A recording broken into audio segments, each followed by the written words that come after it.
여러분들의 부동산 길라잡이 부동산 가이드 진행의 강주리입니다. 수도권과 비수도권의 부동산 시장 양극화 추세가 당분간 계속될 것이라는 분석이 좀 나왔습니다.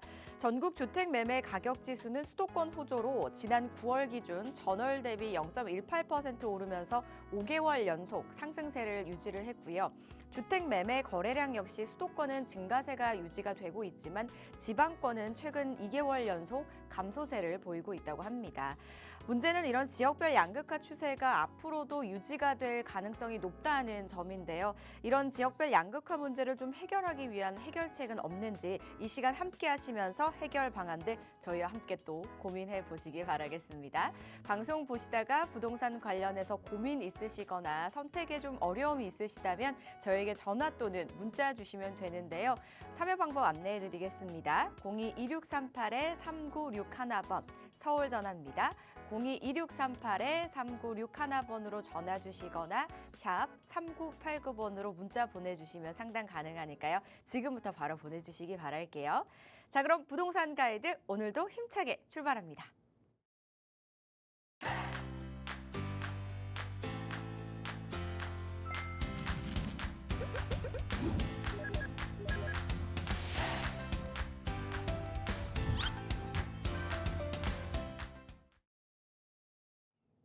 부동산 가이드 매주 월요일 문을 활짝 열어주시는 분이죠. IM 부동산 연구소의 박유란 대표 자리하셨습니다. 어서 오세요, 대표님. 네, 안녕하세요.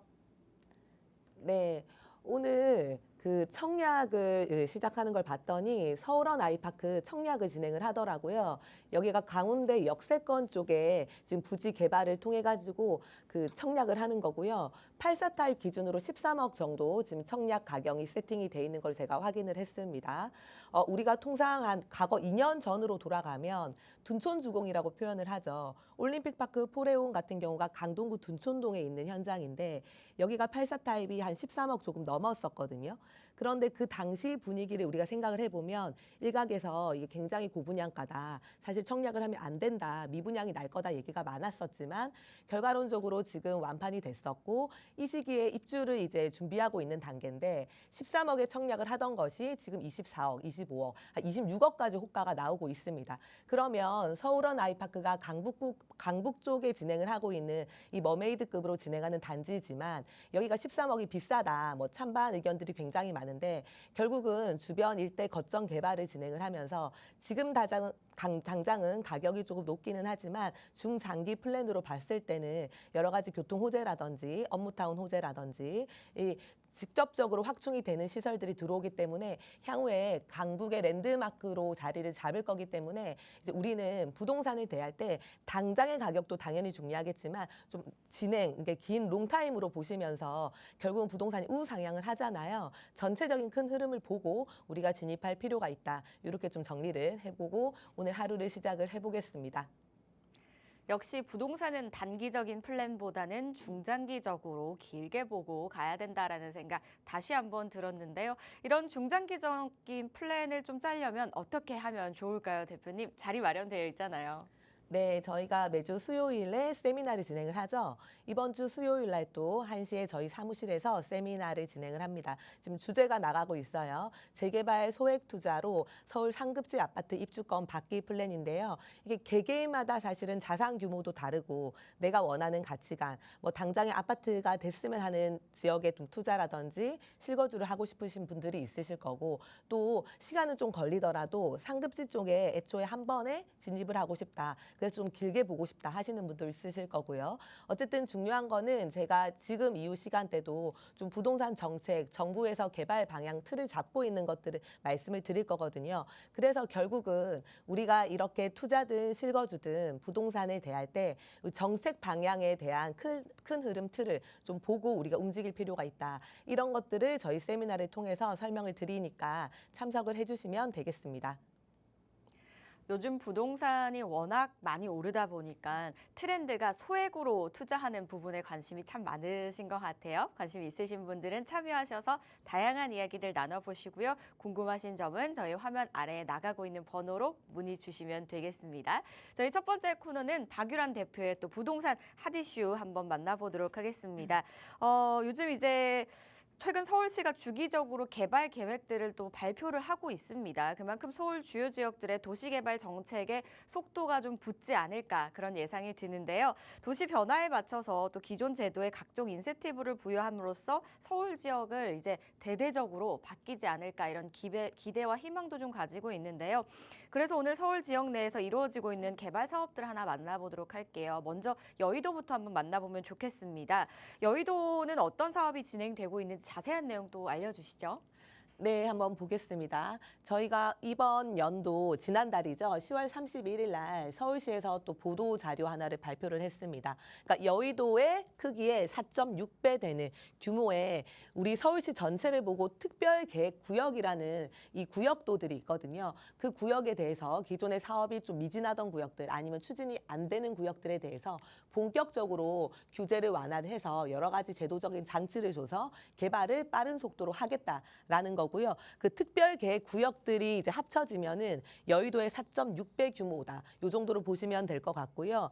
이거에 대해서 이제 필요하면은 용적률에 대한 인센티브도 줄 거고요. 스카이라인을 멋지게 만들 거예요. 높이 제한 같은 경우도 좀 어느 정도 완화 정책들을 할 거고 필요하게 되면은 용도 지역들도 상호간에 좀 교환을 해가면서 개발을 하는 거고 개발하기 위한 속도에 박차를 가할 거다. 이 내용이 발표가 된 거다라고 보시면 되고요. 아, 그러면 특별계획구역이 뭐지?라고 많이 생각을 하실 거예요. 특별계획구역이라고 이제 말을 하기 이전에 우리가 지구단위 계획구역이라는 이 단어를 많이 들어보셨을 건데요. 예를 들어가지고 우리가 난개발 말고요. 좀 이렇게 집단적으로 체계적으로 개발을 하기 위해서 그리고 필요하면 기반시설을 닫기 위해서는 이렇게 개발을 하기 전에 특정 지역에 이렇게 지구단위 계획구역으로 이렇게 묶어버립니다. 이렇게 구역도를 정하고요. 그러니까 예를 들면은 우리가 신도시에 신규 택지 지구 같은 데 있죠. 그런데 보면은 이제 뭐 공동주택 단지들 이렇게 만들어져 있고 기반 시설들 확충돼 있고 뭐 상업 시설들 이렇게 확충돼 있고 이렇게 규모 있고 짜임새 있게 개발이 되잖아요. 그렇게 지구 단위 계획 구역을 만드는데요. 예를 들어 가지고 이 지구 단위 계획 구역 내에 특별하게 개발을 해야 되는 또 부지가 있을 수 있어요.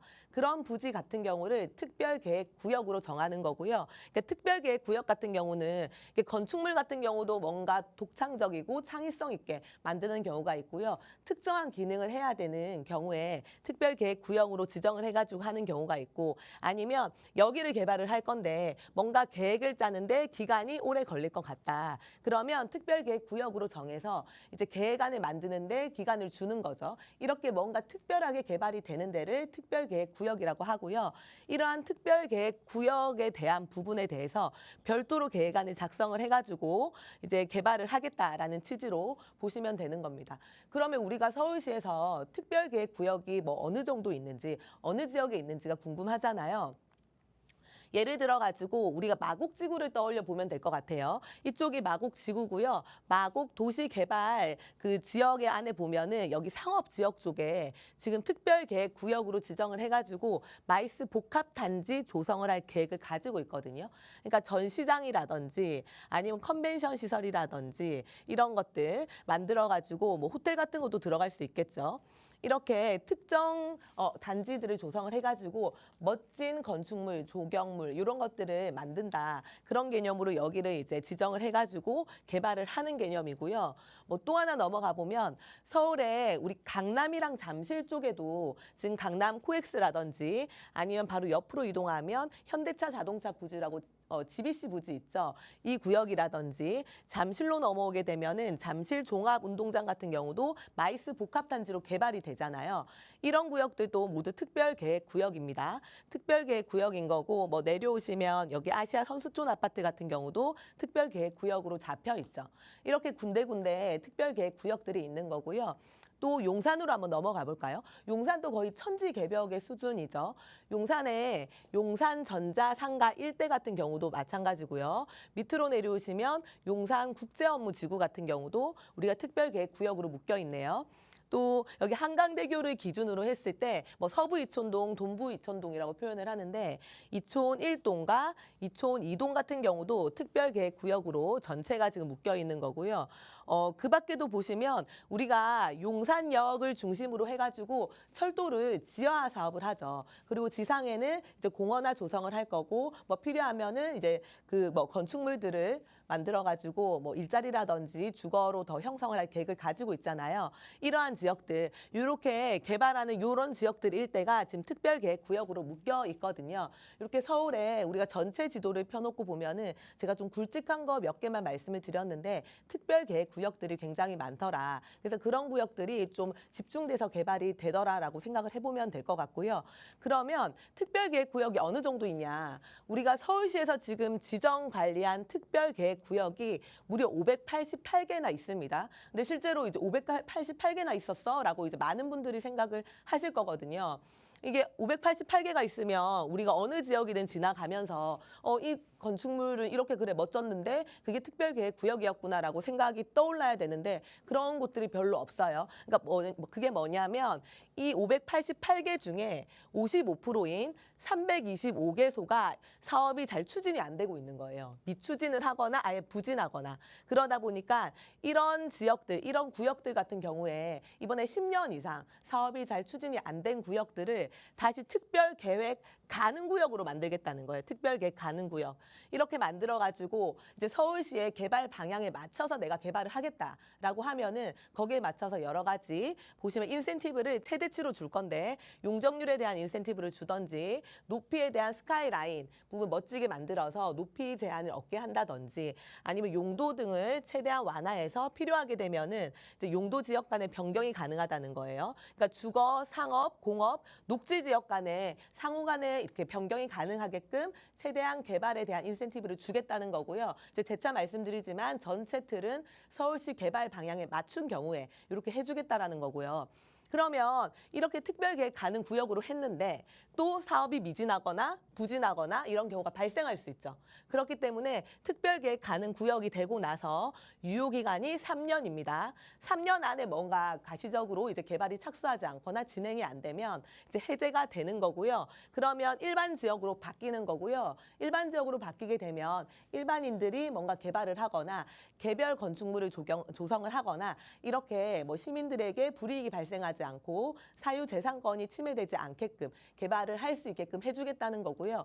어쨌든 이렇게 전체적으로 뭔가 예전처럼 계획만 나와 있던 것들을 본격적으로 사업에 착수할 수 있게끔 여러 가지 제도를 도입했다. 이렇게 보시면 될 것 같습니다. 뿐만 아니라 지금은 이제 굵직굵직한 이 구역들의 특별 계획만 제가 말씀을 드렸잖아요. 도시 정비형 재개발 사업에 대해서도 특별 계획 구역으로 지정을 하겠다. 그러니까 이게 뭐냐면 기존에 재개발을 해야 돼요. 그런데 저층 주거지구 굉장히 열악한데 개발을 하기에는 여러 가지 여건이 안 맞죠. 조건이 안 맞다 보니까 개발을 재개발을 할 수 없는 구역들에 대해서 여기 같은 경우도 특별 계획 구역으로 지정을 해가지고 재개발을 할 때에도 원활하게 추진이 되게끔 지금 해주겠다라는 거고요. 그럼 언제부터 진행이 되냐? 아까 보도자료가 10월 31일 날 나왔죠. 2024년도 10월 30일부터 신규로 지구 단위 계획 구역이 수립이 되는 데는 즉시 시행이 되는 거고요. 기존에 특별 계획 구역으로 지정이 된 데 있죠. 뭐 잘 추진이 안 되거나 이런 지역들 같은 경우는 올 연말까지 해제를 하든지 전환을 하든지 이런 것들에 대해서 절차를 진행을 한 다음에 이후에 이제 상황들을 절차를 진행을 할 거다. 이렇게 좀 정리를 해보시면 될 것 같습니다. 그래서 우리가 이제 제가 앞서서도 여기 지금 뭐 특별 계획 구역에 대한 설명을 드렸지만 중첩되는 것들이 있어요. 보통 정부에서 개발을 한다고 할 때 보도자료들을 발표를 하면 여기는 뭐 1번 개발, 옆에는 2번 개발, 3번 개발 그렇게 끝이 아니고요. 결국은 연계가 돼 있는 거거든요. 그러니까 아까 용산 같은 경우도 특별계획 구역들이 주변 일대에 묻혀 있고 또 용산역 주변으로 지상철도는 지하화를 하고 공원은 녹지를 이제 지상에는 조성을 하고 이런 것들이 최근에 제가 또 말씀을 드렸던 철도 지하화 지하 사업이랑 맞물리는 거잖아요. 그러니까 철도 지하 사업, 특별계획구역, 그 밖에 여러 가지 제도적인 장치들이 서로 맞물려가지고 시너지를 내기 때문에 우리가 이제 부동산을 공부를 하든지 뭔가 투자를 하든지 실거주를 생각을 할 때는 이런 보도 자료도 중요한데 이런 보도 자료는 사실상 뭐 일반적인 거주를 위한 부동산을 사기 위한 정책들에 대한 것은 아니죠. 그러면 요 주변 일대에 거주를 할 수 있는 부동산들을 보셔도 이게 직접적으로 개발되면 간접적으로 수혜를 볼 수 있겠구나 정도는 우리가 생각을 해볼 수가 있는 겁니다. 그래서 이렇게 정리를 하겠습니다. 네, 단순히 사실 기사만을 볼 때는 내용 이해가 그렇게 쉽게 잘 되진 않았는데요. 대표님께서 워낙 설명을 좀 풀어서 잘 해주시다 보니까 어떤 내용인지 좀 이해가 됐습니다. 여의도에 이제 약 5배 규모의 특별계획구역 사업이 진행이 되는 건데 이게 이제 굵직한 예시를 보여주셨어요. 마곡이나 잠실 또 용산 등에서 삼성동 이런 등에서 진행이 되고 있고요. 그리고 본격적으로 사업이 또 잘 진행이 될 수 있도록 여러 인센티브까지 주고 있다고 하니까 앞으로가 기대가 되고 또 이 지역들 진행되고 있는 이곳에 간접적으로 수혜를 받을 만한 지역이 어딜까를 한번 생각해 보시는 것도 좋겠다라는 그런 생각이 들었고요. 저희는 또 다음 지역을 한번 만나보면 좋을 것 같아요. 이번에 이제 중랑구를 준비해 주셨다고 하는데요. 이곳은 사실 지역 전체가 이제 정비 사업, 그러니까 이제 재탄생한다고 봐도 무방하지 않을까 싶을 정도로 기대감이 큽니다. 이곳에서 그 중에서도 이제 면목동에 3동과 8동 일대는 이제 모아타운 통합 심의를 통과했다고 하던데요. 어떤 상황인가요, 대표님? 네, 지금 제가 지도를 하나 띄워놨죠. 이게 전체적인 강북 쪽에 중심에 중랑구가 있고 이제 동대문구랑 이제 펼쳐진 지도인데요. 보시면 여기 파란색으로 보이는 이 네모난 박스형들이 다 재개발이라든지 재건축이라든지 정비 사업들이 진행이 되고 있는 이런 곳들이고요. 이쪽이 지금 중랑구 쪽이거든요. 중랑구도 보시면 거의 전체가 정비 사업들이 진행이 되고 있죠. 그러니까 중랑구가 기존의 저층 주거지 빌라랑 단독 주택의 주거 단지였었는데 노후화되고 낙후가 되면서 결국은 이렇게 천지개벽 수준으로 전체가 재개발이 추진이 되고 있더라 보시면 될 것 같고, 그중에 지금 이번에 모아타운 심의 통과가 된 곳이 여기 빨간색으로 박스가 보이는 여기 세모 모양 쪽이거든요. 요것을 좀 설명을 드릴 거고요.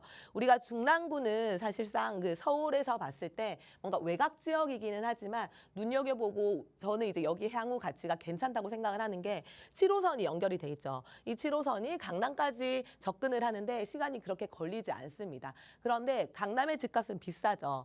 이동하면 자양동에 있는 아파트 가격도 만만치 않고 중곡동 더 위로 올라오면 이렇게 아파트 가격들이 만만치 않기 때문에 상대적으로 7호선이면서 가성비가 괜찮은 중랑구 쪽으로 수요가 사실상 많은 상황이거든요. 그러다 보니까 아파트 가격을 기준으로 했을 때는 이제 중랑구 같은 경우가 84 타입이 뭐 10억 초반대 정도 형성이 돼 있지만 오히려 월세나 전세에 대한 시세 자체는 월등하게 좀 높게 형성이 돼 있는 곳 중에 하나가 중랑구다라고 보시면 되고, 그래서 향후에 여기가 이제 완성이 되는 데까지는 한 2030년 정도 전후는 돼야 될 것 같아요. 이 타이밍쯤 됐을 때 어쨌든 전체가 많이 변화를 하고 아파트 가격 자체를 주도해가지고 리딩하는 이런 단지들이 될 것 같거든요. 그래서 저는 중랑구가 변하는 과정들에 대해서 우리가 좀 관심을 가질 필요가 있다라고 말씀을 드리는 거고요.